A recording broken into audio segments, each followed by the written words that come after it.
एक question number 12 solve करते हैं। एक कार्नोट इंजन का है क्वेश्चन है। तो इसमें देखते हैं, कह रहा figure aside is the systematic diagram of Carnot engine.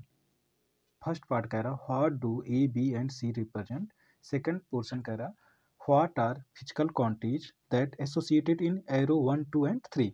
C part कह रहा find the efficiency of Carnot engine in terms of 1 2 and 3। तो इसमें देखिए कार्नोट इंजन है, ये हमारा ए है, बी है, सी है, या एक एरो दिया हुआ 1 2 एंड 3 दिया हुआ। तो सबसे पहले हम लोग बात करते हैं कार्नोट इंजन का कंसेप्ट हम लोग पढ़ते हैं।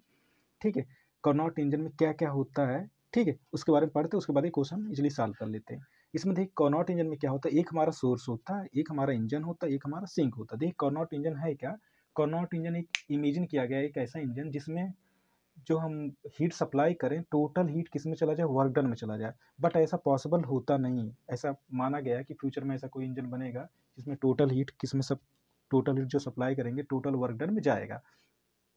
तो उसी पे बेस्ड है ये। तो कार्नोट इंजन में देखते हैं, एक हमारा सोर्स है, इसका टेम्परेचर हमने T1 ले लिया।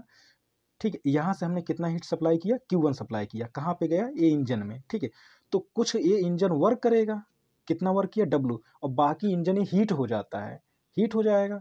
वो कहाँ चला गया, हीट कितना, हीट में कितना चला गया Q2, और Q2 किस में जाता है, सिंक में चला जाता है। वही इंजन जो हीट हो जाता है वो किस में चला जाता है, Q2 हीट सिंक में चला जाता है। सिंक का टेम्परेचर में T2 ले लिया।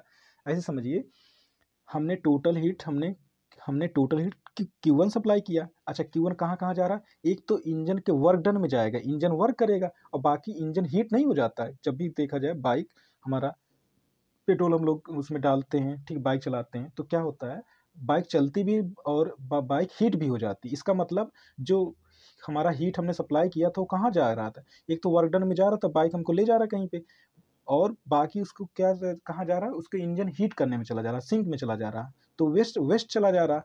तो वर्क डन कौन कर रहा है, W मीन्स जो Q1 हमने टोटल हीट सप्लाई किया था कहाँ कहाँ जा रहा है, एक वर्क डन में जा रहा है और एक हीट Q2 में जा रहा है। ठीक है, मतलब टोटल हीट हमने Q1 सप्लाई किया, ये दो पार्ट में डिवाइड हो गया। एक तो हमारा वर्क डन में जा रहा है जो इंजन वर्क कर रहा है, और बाकी इंजन को हीट करने में चला जा रहा है Q2 कहाँ चला जा रहा है, सिंक में। सिंक का टेम्परेचर कितना, हमने T2 ले लिया।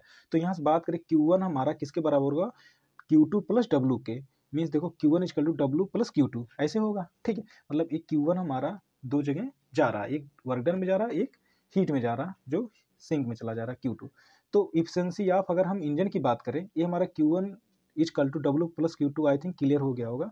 एफिशिएंसी ऑफ इंजन अगर हम लोग फाइंड करें तो क्या होता है, ईटा इक्वल टू होता है टोटल वर्क डन कितना किया W, टोटल हीट कितना सप्लाई किया हमने Q1 इंटू 100%। ठीक है, eta equal to W upon Q1 into 100%। अच्छा, यहाँ से W वैल्यू फाइंड करेंगे तो क्या होगा, ये इसको Q2 को इस तरफ ले जाएंगे तो Q1 माइनस Q2 हो गया। अच्छा, W वैल्यू यहाँ हमने पुटअप किया, पुटअप करने के बाद क्या होगा, Q1 minus Q2 upon Q1, फिर इसको अलग अलग किया, Q1 से Q1 कैंसिल आउट हो गया, Q2 अपान Q1 इंटू 100%। यहाँ पर हमारा 1 बचा, तो eta equal to 1 minus Q2 upon Q1 into 100%। अब यहाँ अगर हम, ये हमारा किस फॉर्म में आ गया, हीट के फॉर्म में, हमारा इफिशिएंसी फार्मूला हम लोग फाइंड कर लिए। टेम्परेचर के फॉर्म में निकालते तो इन टेम्परेचर के फॉर्म में जहाँ हमारा Q2 है वहाँ T2 लिख देंगे, जहाँ हमारा Q1 है वहाँ T1 लिख देंगे। तो eta equal to 1 minus T2 upon T1 into 100%। अब रिलेशन हम लोग निकाले थे T एंड Q में, कभी कभी इस पर भी न्यूमेरिकल आ जाता है और इस पर भी आ जाता है, तो इसको भी जान लेना जरूरी है। तो यहाँ पे हो जाता है Q2 upon Q1 equal to T2 upon T1। ठीक है, तो ये हमारे कार्नोट इंजन का कंसेप्ट था। ठीक है, जिसको हम लोगों ने क्लियर कर लिया। अब इसका हम लोग यूज करके कंसेप्ट का ये सारे जो क्वेश्चन है इसको हम लोग सॉल्व करते हैं।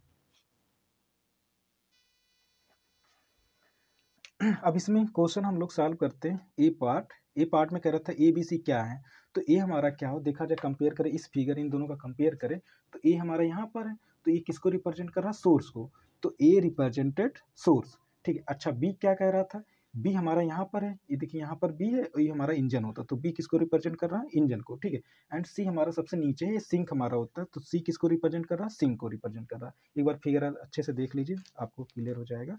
अब बी क्वेश्चन में आते हैं। बी क्वेश्चन में जो हमारा 1 2 एरो दिया हुआ था, 1 2 एंड 3 ये एरो दिया हुआ, एक किसको रिप्रेजेंट कर रहा है, देखिए 1 यहाँ पर है ना, तो यहाँ पर Q1 है, तो 1 रिप्रेजेंट Q1। Q1 क्या होता है, हीट सप्लाई, कितना हमने टोटल हीट सप्लाई किया।